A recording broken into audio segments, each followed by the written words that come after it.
अस्सलामु अलैकुम वरहमतुल्लाहि वबरकातुह। मोहतरम भाइयों, बुज़ुर्गों और दोस्तों, हमारे हज़रत जी मौलाना साद साहब के फार्म हाउस को लेकर, उनके मकान को लेकर मीडिया न्यूज़ चैनल्स के ऊपर जिस तरीक़े से गलत ख़बरें दिखाई जा रही थी, तो हमारे बेचारे भोले भाले सीधे सादी जो दावत का काम करने वाले साथी है, उन लोगों के अंदर एक बेचैनी थी। बहुत सारे लोगों ने मेरे से ये दरख्वास्त की थी कि मौलाना आप उसके ऊपर कुछ रोशनी डालें। अल्हम्दुलिल्लाह कल हमने जो सबक भेजा उससे बहुत सारे साथियों को इत्मीनान हुआ और उसके नीचे जो है बहुत से लोगों के कमेंट्स आए, जिसमें बहुत से लोगों ने बहुत से सवालात पूछे। तो चूँकि मुझे ये बात पता थी कि ये सबक जाने के बाद बहुत सारे लोग कुछ सवालात करेंगे, तो इसीलिए हमने उसको हिस्सा अव्वल का नाम दे दिया था। अब आज हम उसका हिस्सा दुव्वम आपकी खिदमत में भेज रहे हैं। जो लोगों ने सवालात किए उसमें एक जो कॉमन सवाल है, अक्सर साथियों की तरफ से आया है, वो ये कि देखो, एक आदमी जब वो आखिरत की बातें करता है और ये कहता है कि भाई हमारे लिए तो सब कुछ आखिरत की ज़िंदगी है, तो दुनिया के अंदर उसने सादगी से ज़िंदगी गुजारना चाहिए। मेरे मोहतरम दोस्तों, इसे सादगी ही कहते हैं, ये कोई तायुश नहीं है। मैं अब आपको तायुश और सादगी के बीच का जो फ़र्क है वो वाज़ेह करके बताना चाहता हूँ। ये सादगी है, ये जो ज़रूरत है, ज़रूरत, ये सारी चीज़ें ज़रूरियात के दर्जे में आती है। देखो, अभी मैं आपको बताता हूँ, हज़रत जी के पास अगर कोई कार है और वो उसको इस्तेमाल करते हैं, चाहे वो मर्सिडीज़ हो, BMW हो, ऑडी हो, किसी भी कंपनी की हो, वो कोई हराम और नाजायज़ नहीं है। कुरान में अल्लाह ने फरमाया, या अय्युहल्लज़ीना आमनू ला तुहर्रिमू तय्यिबाति मा अहल्लल्लाहु लकुम। अल्लाह ने जिन चीज़ों को तुम्हारे लिए हलाल करार दे दिया है, बिल जबर, अपने ऊपर उनको हराम मत करार करो, यानी उनको हराम मत करो अपने लिए। अब ये सब चीज़ें जो है हलाल है, अल्लाह की नेमतों में से है। हमारे नबी हज़रत मोहम्मद मुस्तफ़ा सल्लल्लाहु अलैहि वसल्लम के ज़माने में, उनके अपने ज़माने में, उस ज़माने की जितनी सवारियाँ थी, चाहे वो ऊँट हो, घोड़ा हो, खच्चर हो, गधा हो, ये सब हमारे नबी पाक सल्लल्लाहु अलैहि वसल्लम के पास मौजूद थे। शमाइल तिरमिज़ी में अगर हम देखेंगे तो इमाम तिरमिज़ी रहमतुल्लाह अलैह ने वो सारी सवारियों की तफसील वहाँ पे बयान की है। नबी अकरम सल्लल्लाहु अलैहि वसल्लम के पास आखिर उम्र में 2 ऊँटनियाँ थीं, जिसमें से नबी पाक सल्लल्लाहु अलैहि वसल्लम की एक ऊँटनी का तज़किरा तो ख़ुद कुरान पाक में 10वें पारे की जो शुरू की आयत है उसी में अल्लाह ने फरमाया, उसका नाम कुसवा था। और आपके पास जो खच्चर था उसका नाम दुलदुल था, और घोड़ा भी था आपके पास। अब मैं आपको बता दूं, अल्लाह के नबी सल्लल्लाहु अलैहि वसल्लम के ज़माने में इन सवारियों की क्या अहमियत होती थी।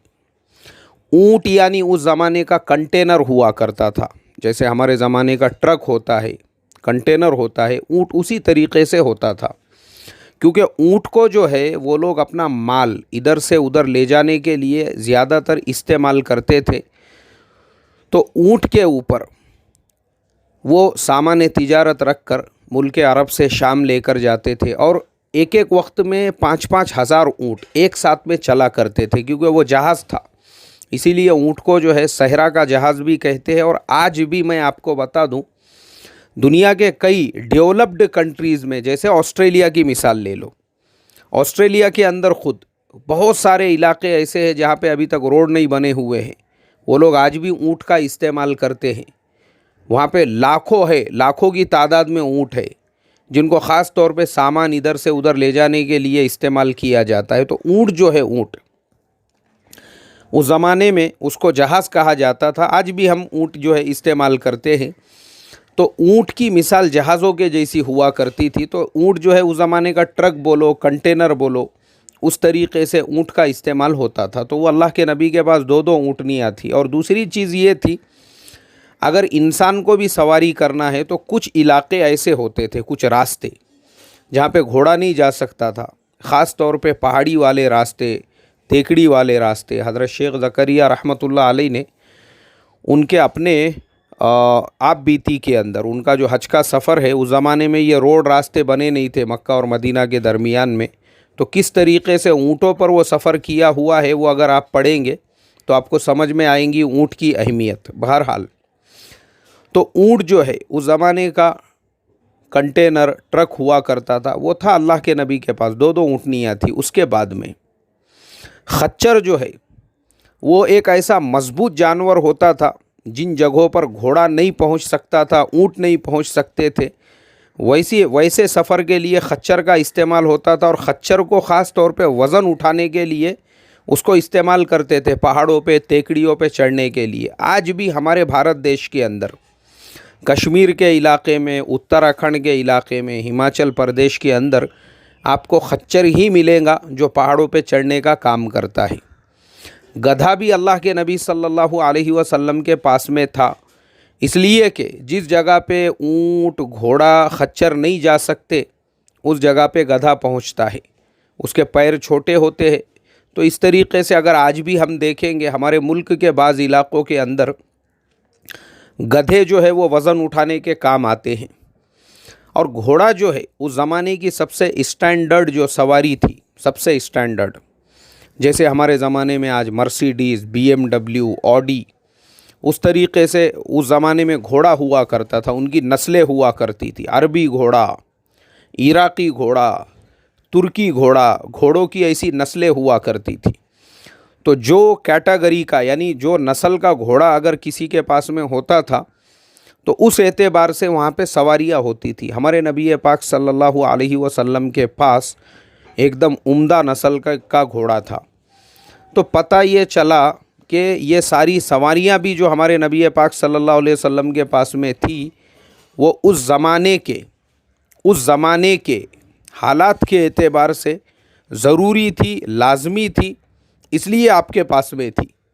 اب ہمارا جو آج کا زمانہ ہے، حضرت جی مولانا سعد صاحب ہو یا ان کی بجائے کوئی بھی عام اگر کوئی تبلیغی ساتھی ہے اور کوئی عام انسان ہے، اگر اس کے پاس میں اچھے سے اچھی سواری ہو، اس کے پاس میں ہونڈا سٹی ہے، اس کے پاس میں BMW ہے، اس کے پاس آڈی ہے، اس کے پاس کوئی بھی گاڑی ہونے دو، اگر یہ نیت سے اس کے پاس میں ہے کہ بھائی اس گاڑی کے ذریعے سے میں اپنی ضروریات کو آسانی سے پورا کر سکوں، اپنے تقاضوں کو پورا کر سکوں، اور اگر ساتھ میں وہ یہ بھی نیت کر لے کہ اس گاڑی کی وجہ سے مجھے دین کے کام کرنے میں آسانی رہے، تو میں سمجھتا ہوں جب وہ گاڑی خریدیں گا اسی وقت سے وہ گاڑی اس کے لیے ثواب کا ذریعہ بنے گی، چاہے وہ BMW ہو، آڈی ہو، مرسیڈیز ہو، ہونڈا سٹی ہو، کوئی بھی ٹائپ کی گاڑی ہو، کیونکہ اس انسان نے اس کو خریدا ہے اپنی ضرورت کے لیے۔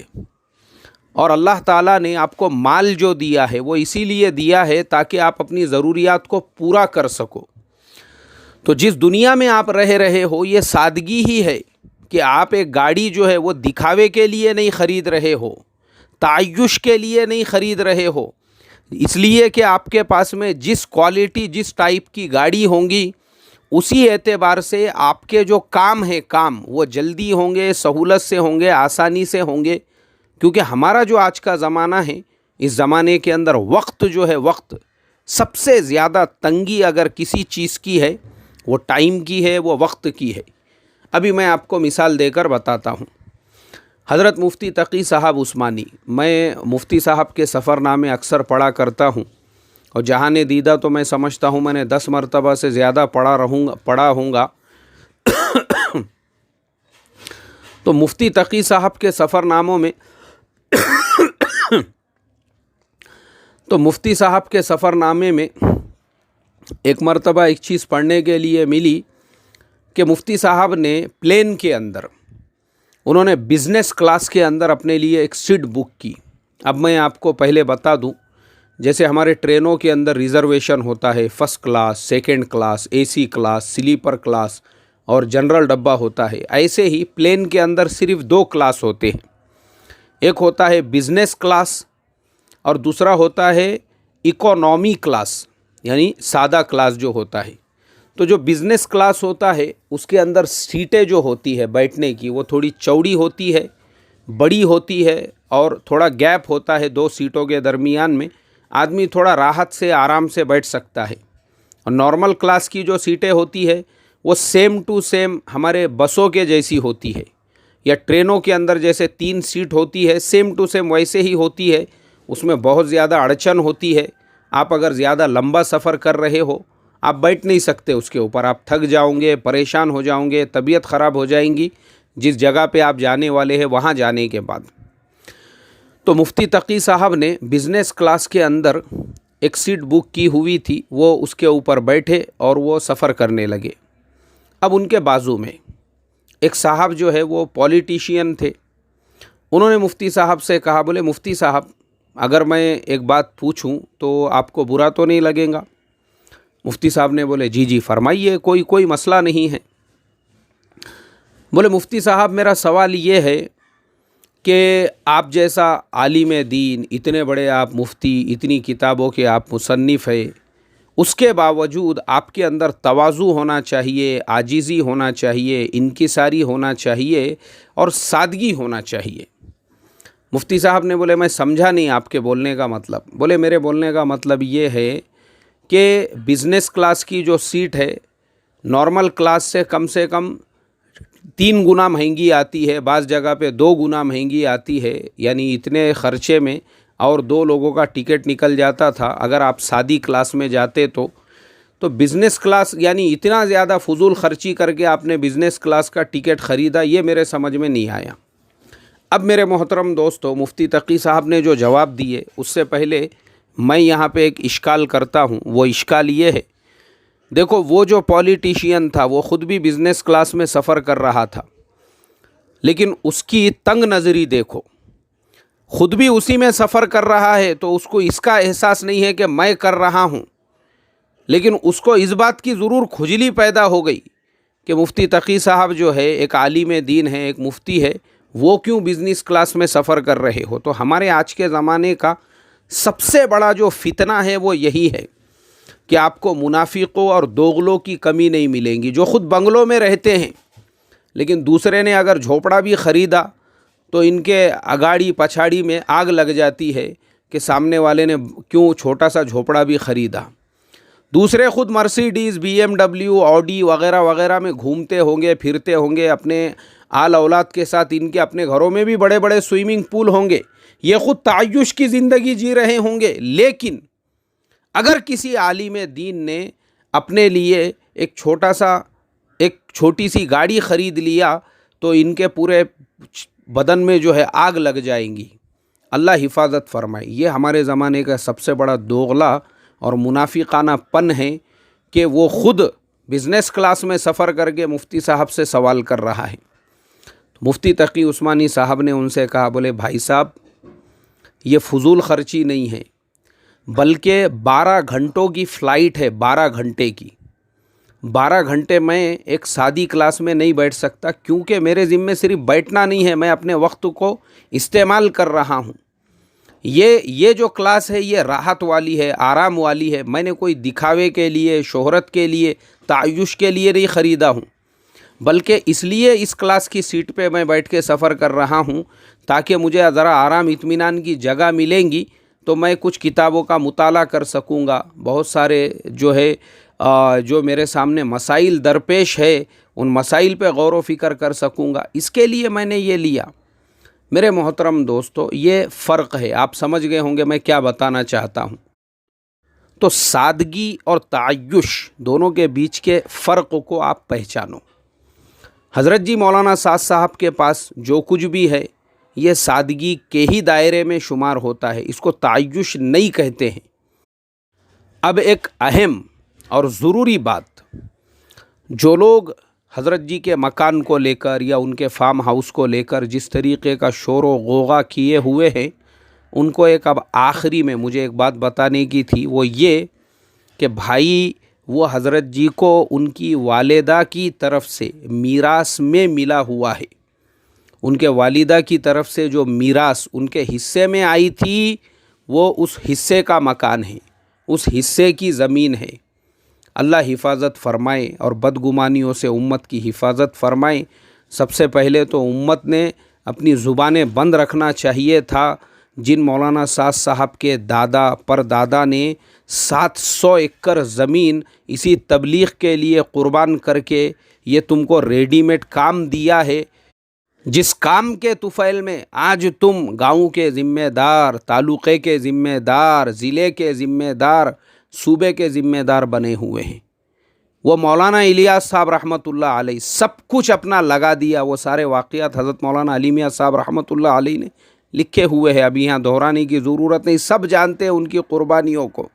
اور اس کے بعد حضرت جی مولانا سعد صاحب یعنی مولانا الیاس صاحب رحمۃ اللہ علیہ کے پوتے اور پڑ پوتوں پہ اس طریقے کی چھینٹا کشی کرنا، پھر میں یہی کہوں گا یہ صرف ایک کمینہ، حرامی، خبیث، ذلیل اور نیچ انسان ہی کر سکتا ہے۔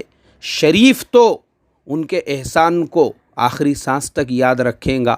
اللہ ہم کو سمجھ عطا فرمائے۔ السلام علیکم ورحمۃ اللہ وبرکاتہ۔